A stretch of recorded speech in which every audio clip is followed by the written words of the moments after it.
Hi everyone, my name is Trevor Boland. I work in Dublin City University and here I'm the Assistive Technology Officer. So in this session, I want to guide you through a presentation called H.O.U.S.E. And H.O.U.S.E is a resource that we have available to our students to teach them about accessibility and making documents and presentations accessible. And here, one of the reasons why I have done this is that it is informed by a number of changes, such as the European Accessibility Act that's come about, and that enforces and supports accessibility, digital accessibility in our universities, as well as that nationally we have the National Disability Authority, NDA, that oversee the implementation of that, and a Universal Design for Learning, or UDL for short, that I'm a big advocate of. And this explicitly outlines assistive technology, which links to my role, and accessibility, which is also linked to my role as well, and how I support my students. So here in Dublin City University, we have a growing number of registered students, about 1,200 approximately, of which there are 20 currently in our universities that are blind or visually impaired. And from this small community and growing community of disability students, a number of different, I suppose, awarenesses have grown, and that's really about digital accessibility being one of them, and how they need digital accessibility to make them belong and engage and interact with the curriculum. And one of the stories behind this is something about inclusive group work. So we have a blind student, and in this slide, we'll call the student Aideen. And Aideen has been blind from birth. And Aideen highlighted something to me a number of years ago, which is about the lack of awareness of digital accessibility with her classmates, especially when it came to sharing and co-creating a document or PowerPoint or presentation within the class, as group work has become, I suppose, synonymous as part with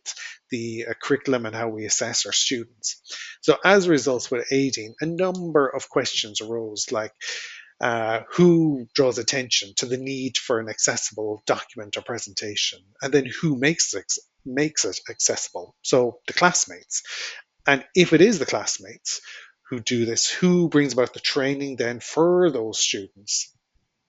or maybe it's for all students around accessibility, and then who's delivering the training, and how then, in particular, do we embed the training across our institutions, our education sector. And here, that kind of prompted this need to create an acronym about accessibility, a simple, measurable way of delivering simple content about how we can make 5 key things about accessibility aware to our students. So by taking H.O.U.S.E, we've broken it down into 5 different levels, taking the H for headings, the O, ornamental or description, addressing alt text for images, the U in H.O.U.S E for how we address our UDL, our URLs, apologies, and links, and how we create accessible links in our documents and presentations. The S for sans serif and readability, those considerations that we need to make in order to facilitate our fonts to be accessible, and how we lay out our fonts and text so that it is fully accessible to all different types of students. And then finally, the E in evaluate, about using accessibility checkers and leaning into those to support us to make our information as accessible as possible. So by taking H.O.U.S E, we've gone a step further and maybe even pitched the idea a number of times about the possibility of embedding accessibility into a rubric. So in your institution, you may use rubrics, or you may use some kind of method of embedding your marking system into your student culture. And here we use rubrics. So I just have a real life example here of a rubric, but then just added accessibility onto the end of it with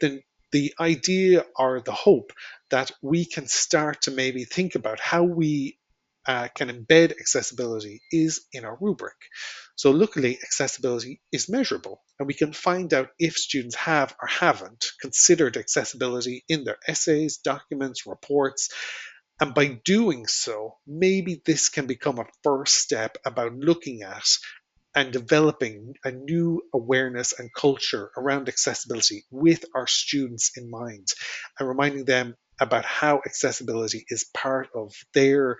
remit as well in that inclusive initiative that we need to have within our universities.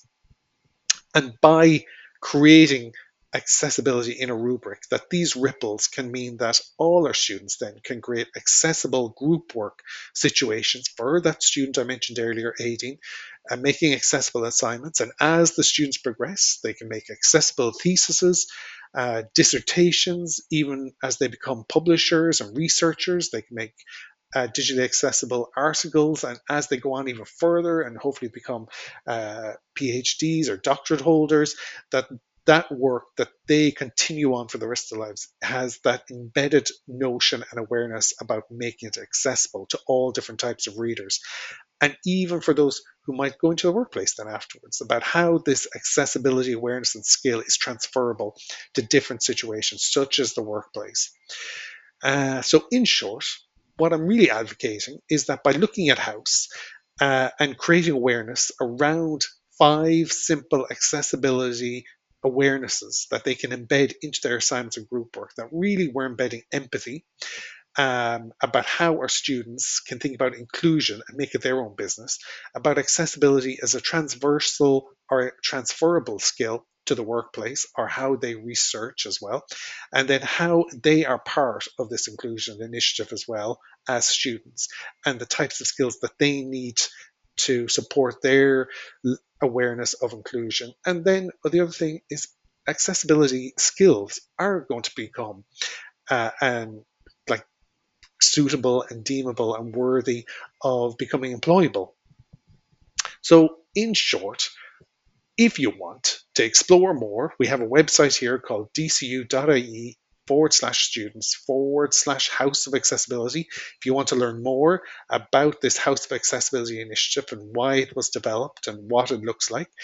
and feel free to email me at trevor.boland@dcu.ie for any additional information you need about H.O.U.S.E. So thanks for listening, and hopefully we can all be part of this accessibility ripple to help our students and society.